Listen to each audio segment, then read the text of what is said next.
ભાવનગરમાં એસડીએમના ડ્રાઈવરે લાંચ માંગી હોવાનો આરોપ. અશાંત દારાની મિલકત ટ્રાન્સફર કરવા લાંચ માંગી હોવાનો આરોપ છે. 14 લાખમાં સોદો કરીને 10 લાખ લીધા હોવાનો આરોપ. સીસીટીવી અને ઓડિયો ક્લિપ વાયરલ થઈ. હિન્દુ માલિકીનું કોમ્પ્લેક્સ મુસ્લિમને વેચવા મંજૂરી માટે લાંચ માંગી. એસડીએમના ડ્રાઈવર મોમીનને તાત્કાલિક ફરજ મોકૂફ કરાયો છે.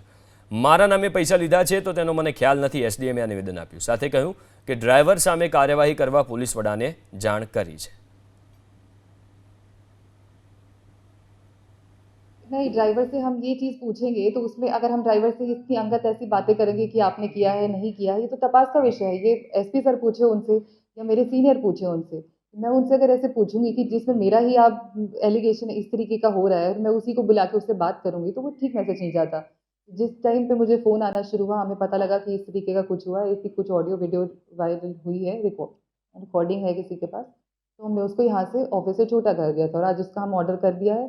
एसपी साहब को हमने कंप्लेन